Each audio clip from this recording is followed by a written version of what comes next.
a lot of rain. And that was approximately 10,000 years ago, which matches the Osirian temple at Abydos.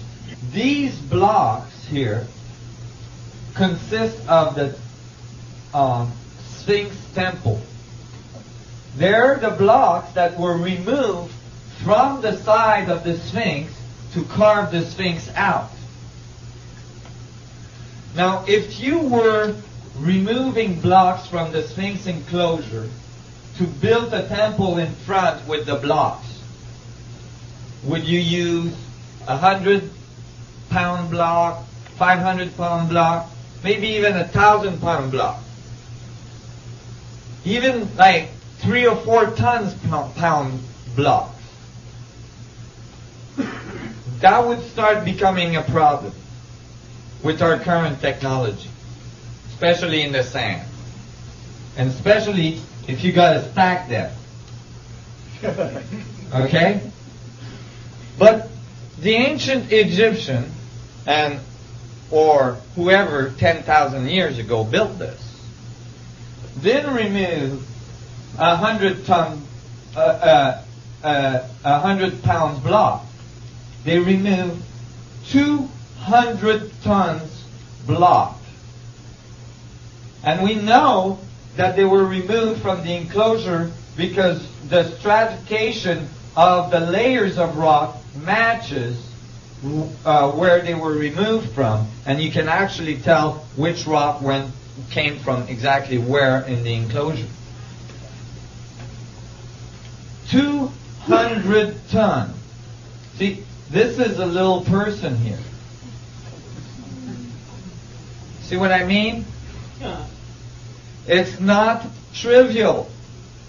You don't just grab a 200-ton block with your buddies and move it over there. The current we actually at this time lift about 200 ton with the largest land crane on earth. And we move it only from a truck bed into a boat. We can't roll with it. We can't go and move it around the sand, and certainly we can't stack them on top of each other to make a temple. 10,000 years ago, somebody was moving 200-ton block with ease. I think this is fantastic. Because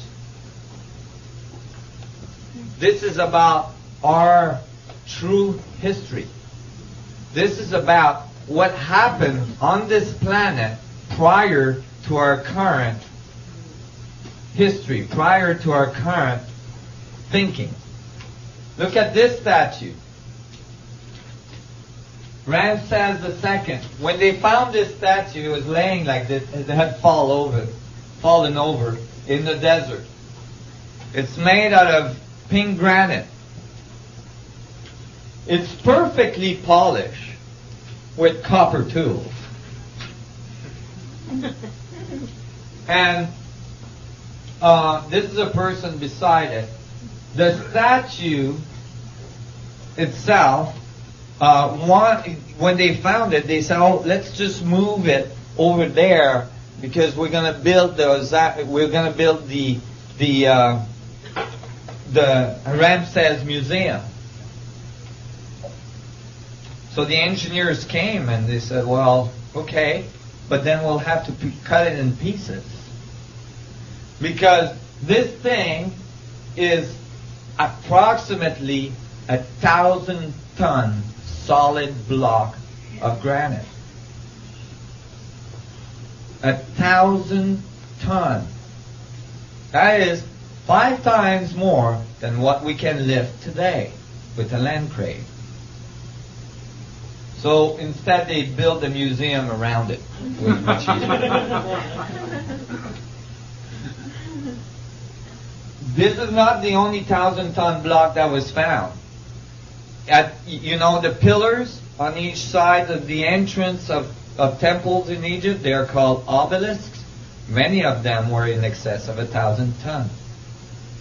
And they all come out, all these large objects come out of a quarry that we know where it is. It's hundreds of miles up the Nile. And the quarry is on the other side of the Nile over a mountain range. Okay? When you ask archaeologists, how did this get there? They say, they cut a trench from the Nile across the mountain range into the quarry. And then they let the water in, and then they picked up the object, they stuck it on a barge, and they floated it down the Nile. But there's no evidence of that trench ever being cut. How do you lift up a 1,000-ton object and put it on a barge without sinking it? I mean, that is just not appropriate. It just doesn't happen. So when you look at this, you start to wonder, who were these sun gods? And were they able to go all around the world? Under the water in Japan, recently, pyramids were found. These pyramids are at 19.47 latitude. They're enormous pyramids. All the fishermen knew that they were there, but they didn't think it was important, so they didn't tell anybody. And here is another picture of these slabs. They're huge. They're huge blocks. What's really interesting about those is that, you see, you can't date a pyramid. You can't date a monument, because carbon dating only carbon dates. You need carbon. Rock doesn't have much carbon in it. Not enough to date it. It has silica, and it has, a certain rate of decay and all this. You can date how old is the rock, but that won't tell you when it was cut and assembled into a pyramid. Okay? So actually, archaeologists don't date the monuments. They just find the bones of this poor fellow beside it, or they find a fireplace beside it or something, and then they carbon date that. And they say, oh, it's this dude that built this thing. You see? But when the pyramid goes under the water, now coral growth starts to happen shortly after. And that's carbon datable.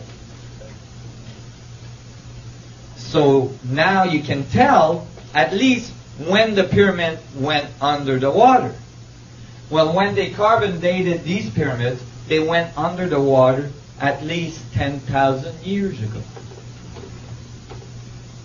The meltdown of the last ice age, when the water rose and covered the earth. There is over 500 flood stories in ancient civilization all around the world, talking about an advanced civilization that was there prior the sun gods, and the flooding that occurred that destroyed most of that civilization. Here we might be seeing some of the vestiges of that civilization. But anyway, these pyramids were found in Egypt. These ones are datable to 10,000 years. Check out this picture. This was taken during the Second World War by an American pilot that was lost over China. And he saw this pyramid, and he took a picture, and he brought it back home. He survived the whole thing and brought the picture back home. And everybody, a few years ago when I would present that, people would say, oh, well, that one is iffy, This could be a